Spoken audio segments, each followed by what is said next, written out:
Subscribe कीजिए genius everyday channel को और बेल आइकन को दबाएं लेटेस्ट एजुकेशनल वीडियो सबसे पहले देखने के लिए।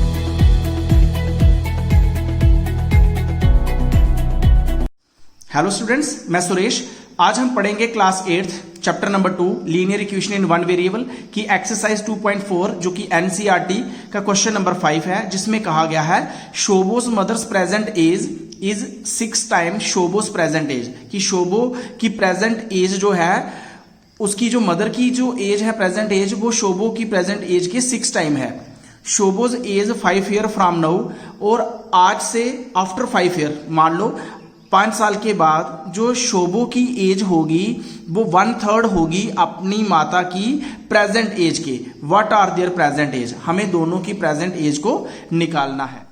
Late the present age of Shobho, Shobho की प्रेजेंट एज अगर हम x ईयर्स लेते हैं तो उसकी मदर की एज क्या होगी 6 टाइम, तो उसकी मदर की प्रेजेंट एज क्या लेनी पड़ेगी हमें 6x ईयर्स लेंगे। अब हमें क्वेश्चन में कहा गया है Shobho's age 5 year from now, after 5 year, after 5 years, यहां पे हमें शोभो की एज है, शोभोज एज विल बी। अब 5 साल के बाद शोभोज की एज क्या होगी विल बी। अगर प्रेजेंट उसकी x है तो 5 साल के बाद उसकी क्या होगी x प्लस 5 उसमें ऐड हो जाएगा जी, हो जाएगी। अब हमें क्वेश्चन में क्या कहा गया है, आप क्वेश्चन को समझिए यहां से। Shobho's age 5 year from now will be 1/3 of his mother's present age, जो उसकी माता की जो प्रेजेंट एज है उसके 1/3 होगी। तो अकॉर्डिंग टू जो क्वेश्चन है, अकॉर्डिंग टू क्वेश्चन हम कंडीशन लिखेंगे कि जो शोभो की आफ्टर 5 ईयर जो उसकी शोभो की एज है वो क्या होगी 1/3। 1/3 का मतलब 1/3 जो उसकी मदर की क्या है प्रेजेंट एज है, तो प्रेजेंट एज क्या हुई 6x। ठीक है, अब जहां से हम क्या कर सकते हैं, इसको हम 3 को इधर भी ला सकते हैं, नहीं तो जहां से भी इसको सिंप्लीफाई कर सकते हैं। अगर हम इस तरफ ले आते हैं तो जहां पे 3 आ जाएगा, तो जहां पे क्या है x प्लस 5 और इस साइड क्या रह गया 6x। अगर हम यहां से इसको सिंप्लीफाई करें तो 3 की x के साथ मल्टीप्लाई हुई 3x, 3 की 5 के साथ हुई तो 15 इज इक्वल टू 6x। अब हमें क्या करना है, x वाली एक साइड लानी है, दूसरी वाली दूसरी साइड लानी है। तो 3x अपनी साइड रहा, 6x जहां से ट्रांसपोज हुआ दूसरी साइड आया तो माइनस का 6x हो गया। 15 जहां से ट्रांसपोज हुआ तो j दूसरी साइड जाके नेगेटिव का हो गया। ठीक है, अब देखो जहां से 6 में से 3 को निकालेंगे तो -3x रहेगा और इधर -15 है। अब जहां से हमें x की वैल्यू निकालनी है तो x is equal to -15 upon -3, minus minus से कैंसिल हो गया। अगर हम इसको सिंप्लीफाई करेंगे 3 1 जा 3 5, तो हमारे पास x की क्या वैल्यू आ गई 5। जहां से हम अब हमें प्रेजेंट एज निकालनी है तो देयरफॉर प्रेजेंट एज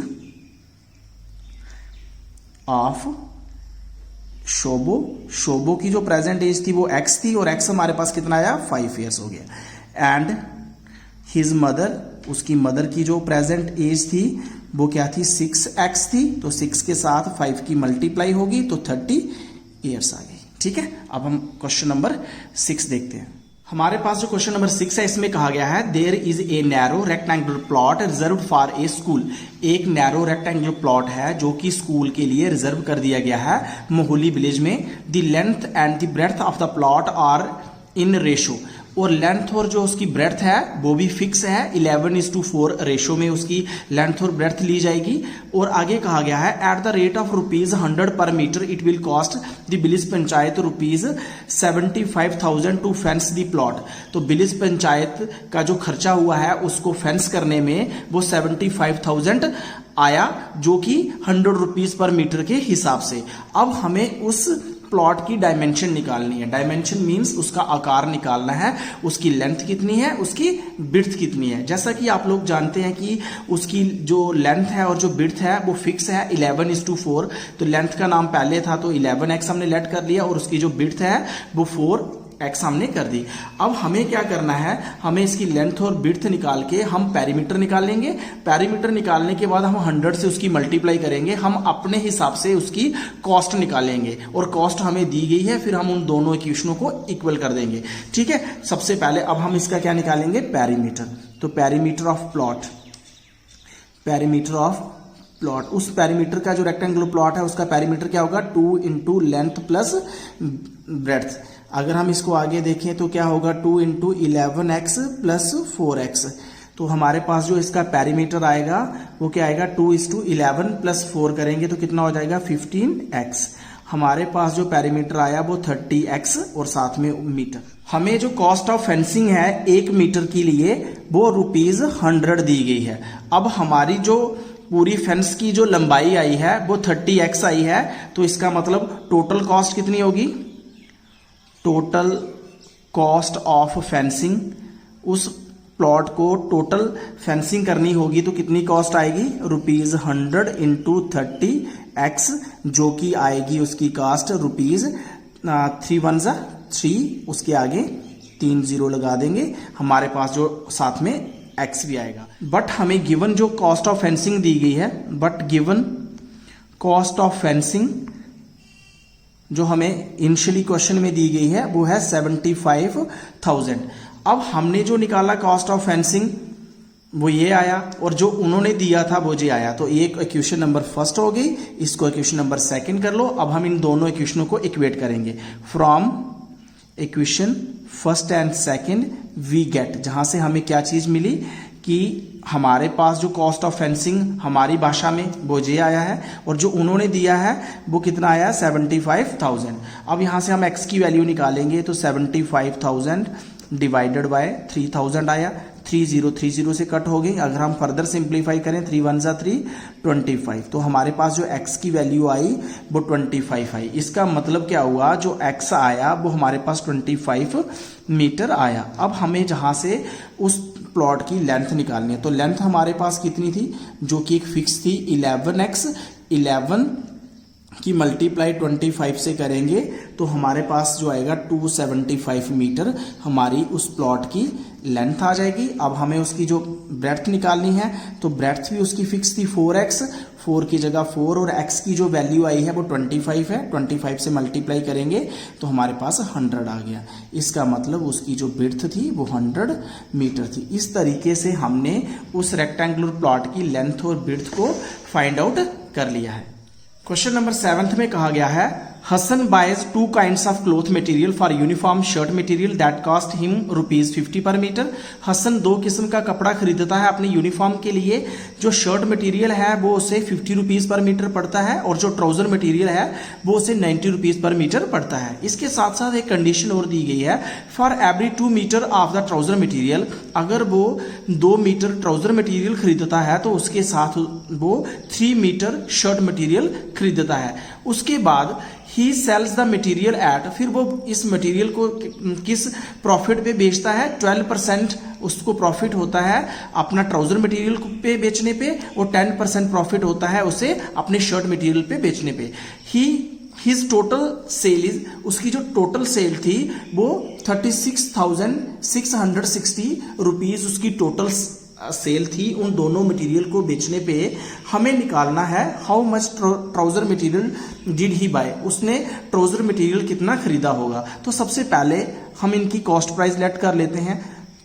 अब देखिए, let the cost price of, सबसे पहले हमें शर्ट मटेरियल के लिए बोला गया है cost price of 1 metre shirt material. अब शर्ट मटेरियल की अगर हम कॉस्ट प्राइस निकालते हैं वो कितनी दी गई है हमें, लेट रुपीज दी गई है हमें 50 दी गई है। उसके साथ साथ cost price of 1 metre trouser की कितनी दी गई है, ट्राउजर की दी गई है हमें ₹90। ये दोनों चीजें हमें गिवन दी गई हैं कॉस्ट प्राइस कि अगर हम 1 मीटर शर्ट का कपड़ा खरीदते हैं तो ₹50 है और अगर 1 मीटर ट्राउजर का कपड़ा खरीदते हैं तो वो हमें ₹90 पर मीटर पड़ता है। अब हम सबसे पहले जहां से क्या निकालेंगे, सेलिंग प्राइस में जो इसका प्रॉफिट आया है पहले वो निकालते हैं कि प्रॉफिट क्या आया है। अब पहले प्रॉफिट निकाल लेते हैं, profit on 1 metre shirt material. अब शर्ट मटेरियल के ऊपर हमें जो प्रॉफिट था वो कितना आया है 12%, तो 12% ऑफ ₹50 जब हम निकालेंगे तो 12% का मतलब क्या होता है 1/100, ऑफ का मतलब इनटू, जहां से इसको अगर हम सिंप्लीफाई करेंगे 0 0 से कैंसिल हो जाएगी, 5 1 जा 5, 5 2 जा 10 हो जाएगा और 2 1 जा 2 6।